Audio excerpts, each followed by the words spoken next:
वनवास भूमि में राधा रानी ने गोलोक को प्रस्थान किया, उसी क्षण से श्री कृष्ण के जीवन की ढलती संध्या आरंभ हो गई।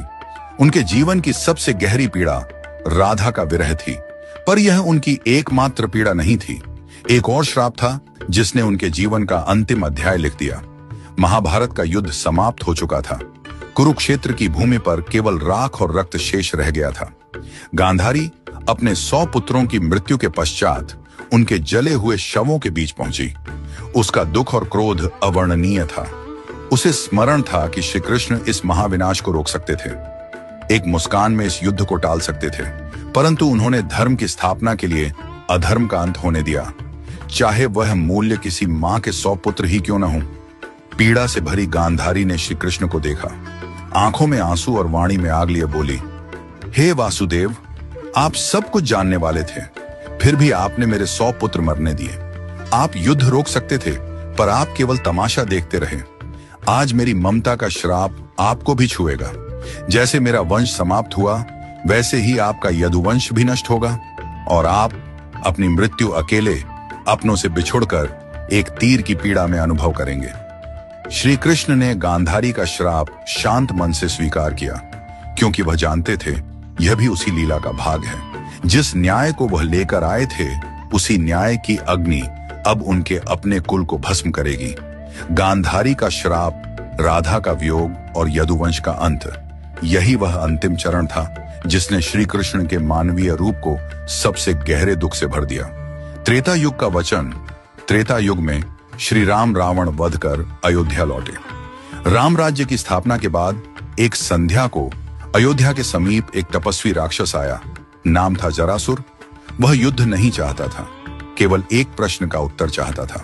जरासुर बोला, प्रभु, आपने धर्म के लिए असुरों का नाश किया, पर क्या कभी ऐसा होगा कि मैं भी आपकी परीक्षा ले सकूं?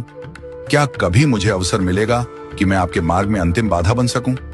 राम मुस्कुराए। उन्होंने कहा, जब मैं द्वापर में श्री कृष्ण रूप में जन्म लूंगा, तब तू मनुष्य जन्म लेगा और उसी जन्म में तू वह अवसर पाएगा। तेरे ही हाथों मेरी लीला का अंत होगा। यह मेरा वचन है। जरासुर ने प्रणाम किया।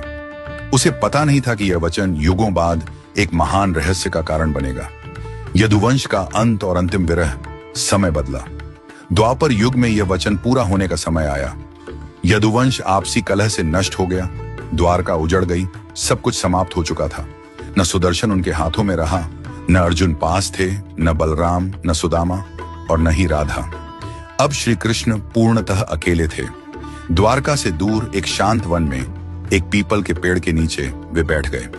कंधे पर वही बांसुरी थी जो कभी राधा के लिए बजती थी। उन्होंने आंखें बंद की। बांसुरी से राधा के नाम का स्वर फूटने लगा। सुरों में वेदना थी, तड़प थी।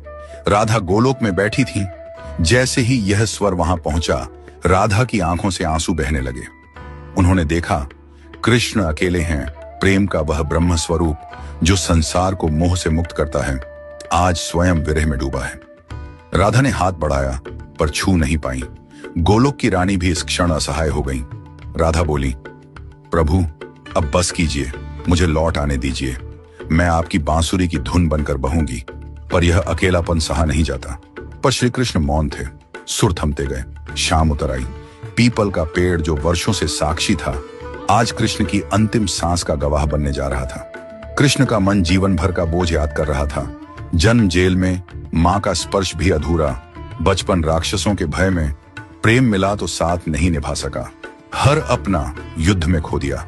धर्म बचाया, पर अपना ही कुल नहीं बचा पाया। सारा जीवन दूसरों को सुख दिया, पर अपने हिस्से में केवल विरह और अकेलापन आया। उन्होंने बांसुरी उठाई, आखिरी बार होठों से लगाई, फिर धीरे धीरे उसे तोड़ दिया, जैसे राधा की स्मृति भी उस बांसुरी के साथ पीपल की जड़ों में समा गई हो।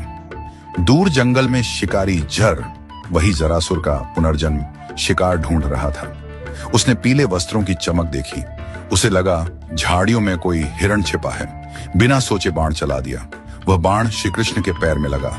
शिकारी भय से कांप उठा। प्रभु, मुझसे बड़ा अपराध हो गया।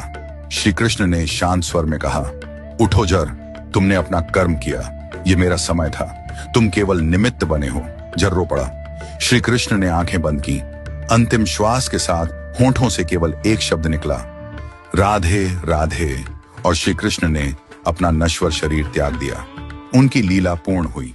हरि अनंत हरि कथा अनंता, कहहि सुनहि बहु विधि सब संता।